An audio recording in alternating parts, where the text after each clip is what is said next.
solution. They are not asking for discussion. What is the solution? Honorable Speaker, first of all, what is important is this.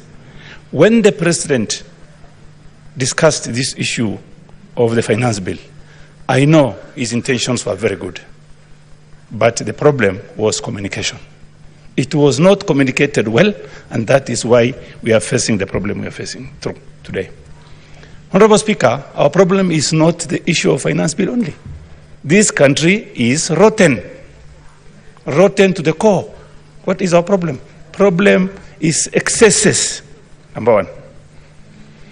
You will find a minister or an MP who is well connected, goes to Harambee and contributes 20 million shillings. And he starts with 5 million. One club, 5 million. Second club, 6 million. 7, 8 million. 9, 10 million. And then 20 million.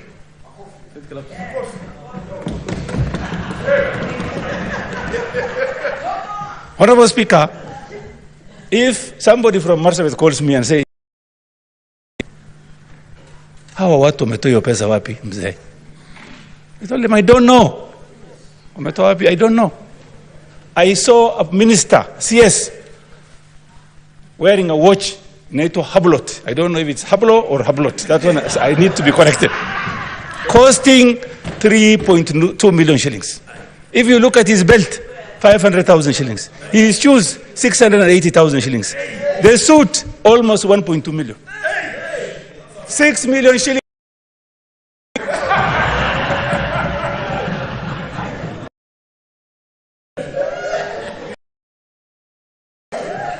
And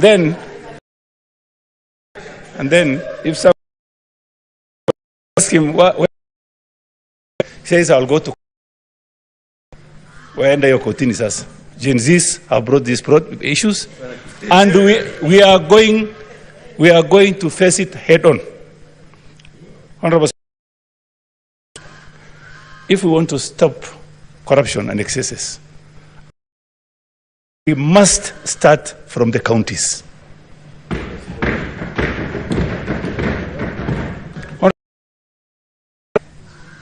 If you look at, I'm in the devolution committee, my chair is here, Chair Abbas, and some development projects counties are up to the tune of 6% only. Out of 8 to 9 billion, 10 billion shillings, 6% of 10 billion is maybe 6 million only, if I'm not wrong. So, if we ask this Senate today to stop sending development funds to some counties, will I be wrong? No, because there is no development. There is none. Even, let us look at Kisii. It's a 6%. Nairobi, 6%. So, Honorable Speaker, let me thank the Gen Zs, other people or persons or groups who can join JCs to support this country or to help us solve this problem. I would really appreciate. Honorable Speaker, there is a democratic space that we are lacking in this country. And the laws of this country are very clear. Give people space to talk, to picket, to demonstrate, and to even give statements of what they need for themselves. This is a democratic country. Police brutality should stop. Reverend Njoya was beaten in front of this parliament, I don't know like what, in 1996, I think. And in 2024, the same thing is happening. When is this going to stop? The IG should resign. That is point number one. On corruption,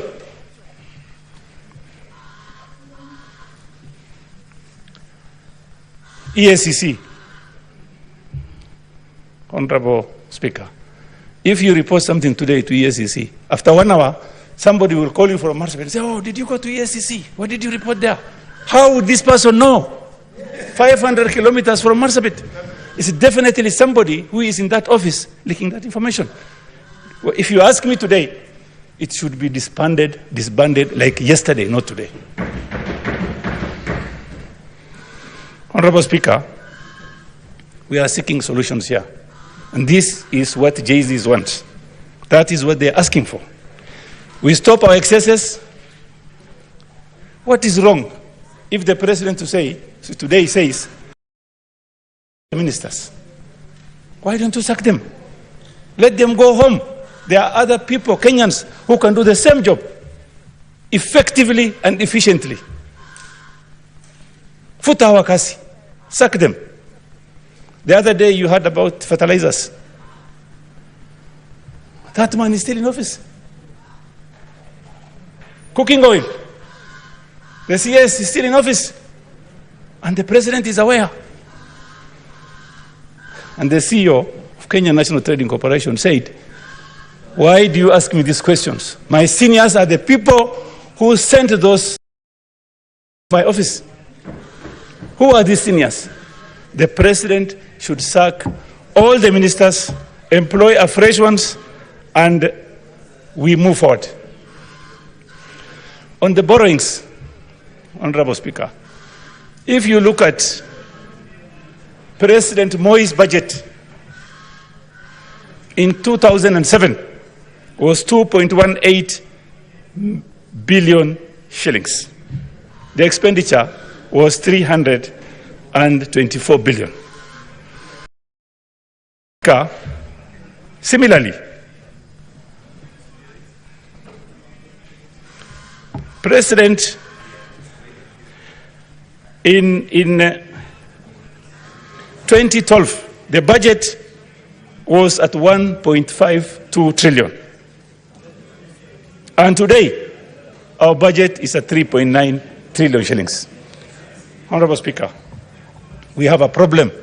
Our problem are not taxes that is being paid. Our problem is we live beyond our means. We have thieves as ministers. We have thieves as PSS.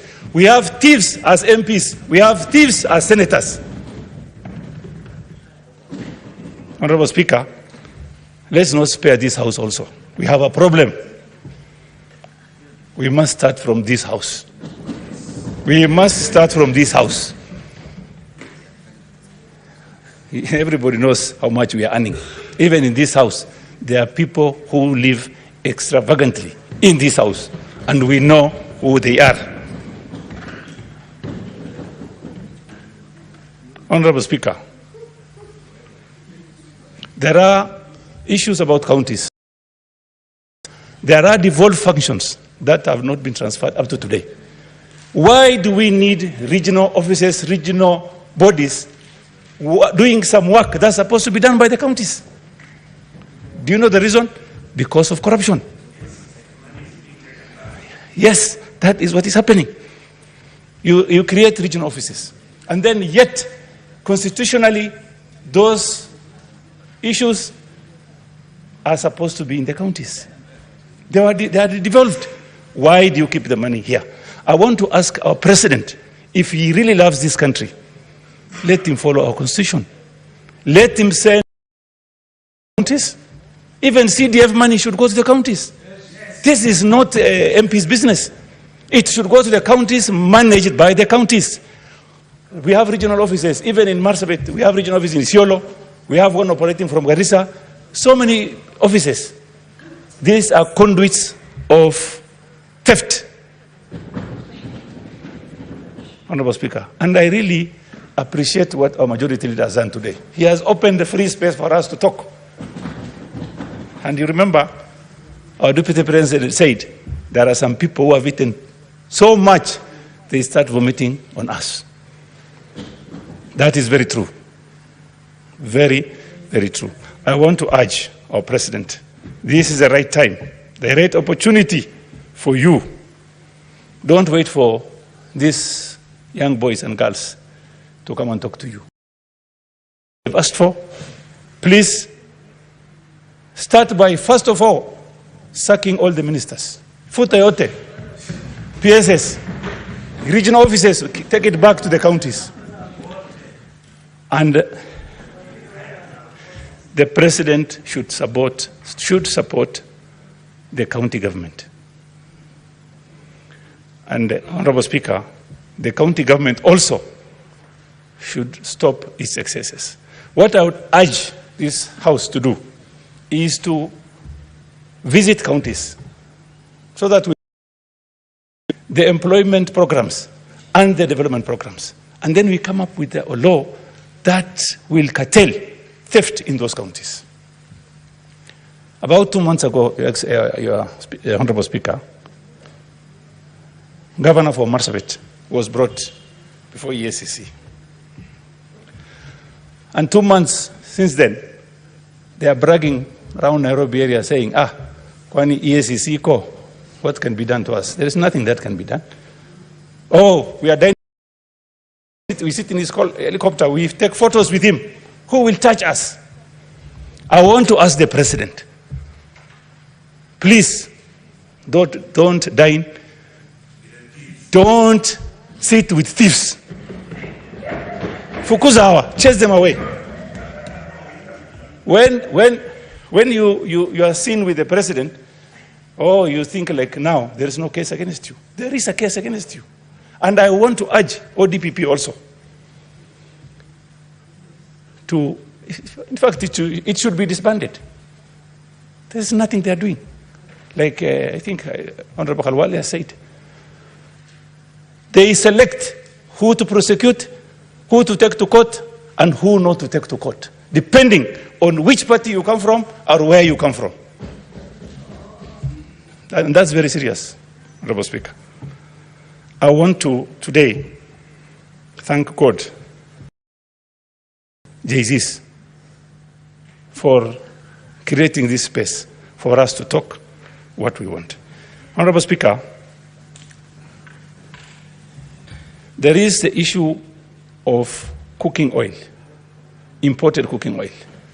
It is in almost 50 godowns today, expiring, and the government has lost over 17 billion shillings. And those people are still in the office because they are politically correct. I want to urge the president, please, even if somebody is politically correct, you are trying to help a certain region, please stop doing that. Do your work, sack all of them. Because, Honorable Speaker,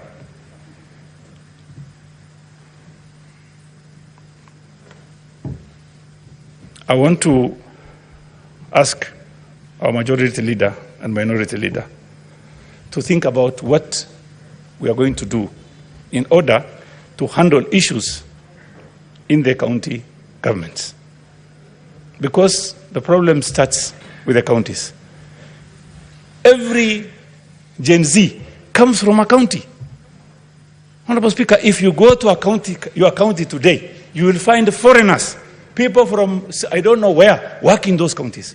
If these JCs are allowed to work in their counties, do you think we have this kind of a problem? No, we don't have. But they cannot work. Only the family, close relatives, given those contracts. And don't you think the president is not aware? He's aware. We normally send him texts telling him this and this is happening in our counties. So he should take charge. The monies that are going to the counties are the monies that are from taxpayers' money. They are not, that doesn't belong to the counties. No, it doesn't belong to the governor. The governor sits in Nairobi and then controls monies in either Wajir, Marsabit, Isiolo, Samburu. Why is this happening? What business do you have in Nairobi? It's because you just went there as a governor to steal, but not to work for. Finally, Honorable Speaker, what I want to see from the president, the governors who has cases, who are now being questioned, he should ask them to step aside and thorough investigation should be started. Honorable Speaker, this House, Senate House, our business mainly is county business. And it is constitutionally mandated to look into any business that are being handled in the counties. Are we doing that? No. Not the way we are supposed to do. I will ask these distinguished senators, take time. Let's sit and have a discussion on how to tackle the most problematic counties, starting from the bottom, going up. We can have committees, special committees. Send one to Marsabit, send the other one to Kakamega, send another one to Isiolo, another one to Mandera. Then you will solve these problems. Even Machakos. So, Honorable Speaker, under Article 75, conduct of a state officer. It says a state officer shall behave whether in public and official life, in private life, or in association with any person, in a manner that avoids gifts. We have our judge there. Donations. And today, Honorable Speaker, what I would request us to do, there is an organizations which are like, let's say, for example, Kena, Kera, Kura. If you go there today, those director generals are supposed to be asked to step aside so that lifestyle audit can be instituted. Honorable Speaker, if you go to any office today, either government or you will be told, if you want to ask for contracts or employment for your people, you will be told, sorry, we don't have. Because it has started from somewhere in the State House. There are some brokers working in State House that normally go to places and say, we need employment for our people. And the president said, employ 500. And it's not true. KRA before us, they employed 56% of one community. And do you think the president is aware? No. Even some CEOs working in institutions are worried. They are being forced to do things that they are not supposed to do. And well, this man has been sent by so-and-so, you must do this, you must buy this, you must sell this. They have a problem. And the only person who can solve this problem is for the president to do a memo to all CEOs and director generals to tell them, listen, don't listen to anybody who uses my name. He must have a memo and publicized. We need to see that memo also, that the president has 1 minute only, please. 1 minute. I want to finalize. I want to conclude. We're running out of time. 1 minute. So, if we have that kind of a memo, I'm sure these thieves will stop stealing from our people. Honorable Speaker, in conclusion, I want to thank the members here. Last week, Wednesday, we almost went on adjournment.